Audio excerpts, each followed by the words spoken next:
नमस्कार, स्वागत आपका के हरियाणा पे। मैं हूं आपके साथ रमेश जाखड़। लगातार चुनावी कवरेज जो है हम आपको दिखा रहे हैं कि कौन सा प्रत्याशी कहां जाकर के किस तरह से चुनाव प्रचार कर रहा है और किस प्रकार से लोग जो है वो उन्हें समर्थन करने के लिए पहुंचते हैं। इस वक्त आज मैं मल्लिका गांव में मौजूद हूं और यहां पे आपको तस्वीरें दिखाना चाहूँगा। मल्लिका गाँव में अच्छी खासी संख्या में लोग यहाँ पे इकट्ठा हुए हैं। अगर बात करूँ तो कांग्रेस पार्टी से पवन बेनीवाल जो है वो चुनाव प्रचार करने के लिए आज यहाँ पे पहुंचे और उनके साथ अगर बात करूं तो कुमारी शैलजा जो कि प्रदेश अध्यक्ष हैं कांग्रेस पार्टी के हरियाणा प्रदेश से, वो यहाँ पे पहुंची है। और उनके साथ अगर बात करूं तो शिषपाल खेरवाला जो कि कालांवाली विधानसभा से एमएलए हैं, वो यहाँ पे पहुंचे हुए हैं। और यहाँ पे आप देखिएगा तस्वीरें किस प्रकार से आज पवन बेनीवाल के समर्थन में यहाँ पे लोकल गाँव के लोग जो है वो उमड़ करके पवन बेनीवाल को समर्थन देने के लिए यहाँ पे पहुंचे हैं।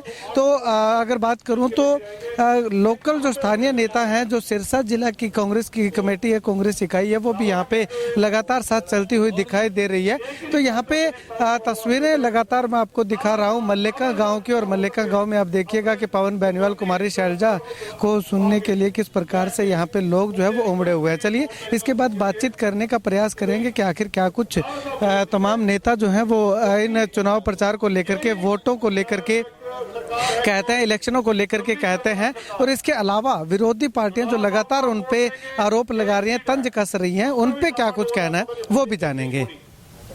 चलिए, कुमारी शैलजा हमारे साथ इस वक्त मौजूद है मल्लिका गांव में। मैम, अगर बात करें तो मल्लिका गांव अगर इधर पंजाबी बेल्ट में आज दौरा कर रहे हैं, कैसा रिस्पॉन्स?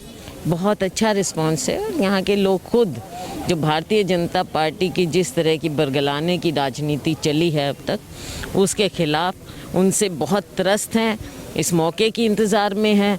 और बात करें लोकदल की, तो लोकदल का तो आप जानते हैं कोई राजनीतिक वजूद रहा नहीं।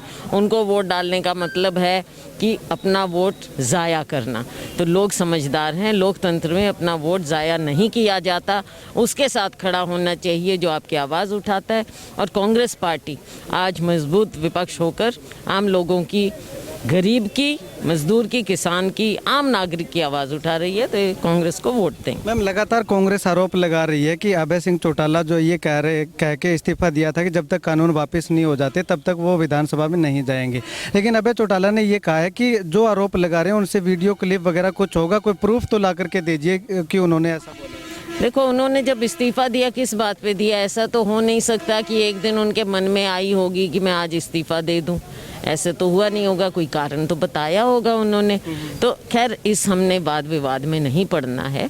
बात ये है कि उन्होंने जो भी फैसला लिया, आज उपचुनाव हो रहा है, उपचुनाव होने का कोई औचित्य नहीं है। हम ये कह रहे हैं कि अगर उन्होंने इस्तीफा दिया तो अगले चुनाव तक दे देते, पर ये कोई दिक्कत नहीं है। वो राजनीतिक पार्टी हैं, वो अपने पार्टी के सीनियर नेता हैं, उनके अपने फैसले होते हैं। हम अपनी बात लोगों के दरबार में रखते हैं। एक सवाल उन्होंने और भी पूछा है जी कि जो ये कानून लागू हुए हैं उसमें कांग्रेस भी, इसकी नींव जो है वो कांग्रेस ने रखी थी। नहीं, देखो, ऐसी बात अब आज के दिन कुछ भी करें कांग्रेस पार्टी ने। आपको याद दिलाना चाहूँगी कि एमएसपी की भी बात कांग्रेस पार्टी ने की। आज के दिन भी अगर इन तीनों काले कानूनों के खिलाफ कोई खड़ा हुआ, सबसे पहले वो राहुल गांधी थे, कांग्रेस पार्टी थी। आपको ये याद दिलाऊं कि ट्रैक्टर रैली सबसे पहले राहुल गांधी जी ने की है। ये सारी बातें राहुल जी ने उठाई हैं, कांग्रेस ने उठाई हैं ये बातें। और किसानों के साथ हम खड़े हैं, इसमें कोई दो राय नहीं। एक आखिरी सवाल, भारतीय जनता पार्टी अभी जो है वो लोगों के मुद्दों का समाधान करवा रही है। बेरवाला टेल पे अगर बात करें तो 135 दिनों से धरना चल रहा था, उसको समाप्त करवा दिया गया है। रोडों की जो समस्या आ गया इसलिए, चुनाव आ गया इसलिए, पहले इनको यहाँ के विकास की कोई बात नहीं थी। कहाँ गया सबका साथ, कहाँ गया सबका विकास? केवल लालच है, लालच देना है चुनाव के समय में। लोग सब समझते हैं, ऐसी बातें ये नहीं है कि आप लोगों की आंखों में धूल झोंक दें। चलिए, तो कुमारी शैलजा ने तमाम उन सवालों के जवाब दिए जो हमने जाने थे। और साफ तौर पे अगर भारतीय जनता पार्टी के जो 135 दिनों से जो धरना चल रहा था उसके समाधान पे, उस धरने को उठाने के सवाल पे उन्होंने कहा कि चुनाव आ गए हैं इसलिए जनता को मीठा लॉलीपॉप देने का काम भारतीय जनता पार्टी कर रही है। और इसके साथ अगर बात करें तो अभय सिंह चौटाला ने जो पूछा था शैलजा से कि एक सवाल किया था कि वो उनकी कोई क्लिप ला दे या कोई प्रूफ ला बता दें कि उन्होंने ऐसा बोला था कि वो जब तक ये कानून खत्म नहीं हो जाते तब तक विधानसभा में नहीं जाएंगे। तो इस पे उनका साफ तौर पे कहना है कुमारी शैलजा का कि अभय चौटाला ने कुछ तो आश्वासन दिया होगा कि वो इस्तीफा दे रहे हैं, इसके बाद कुछ तो आश्वासन दिया होगा। वो आश्वासन क्या था वो अभय सिंह चौटाला जो है वो एक बार जनता को बताए। खैर लगातार कवरेज हम आपको दिखा रहे हैं, गांव-गांव जाकर के तीनों पार्टियों के प्रत्याशी जो कि इस प्रकार से चुनाव प्रचार कर रहे हैं वो भी हम आपको दिखा रहे हैं और लगातार जो है कवरेज हमारी जारी है। आप इस विषय को लेकर के अभय चौटाला द्वारा पूछे गए सवाल को कुमारी शैलजा का जवाब जो है वो आपको कैसा लगा, क्या आप संतुष्ट हैं, क्या कुछ कहना चाहेंगे, कमेंट बॉक्स में कमेंट करके ज़रूर बताइएगा। कैमरा सहयोगी मुकेश गोदारा के साथ रमेश जाखड़ के हरियाणा।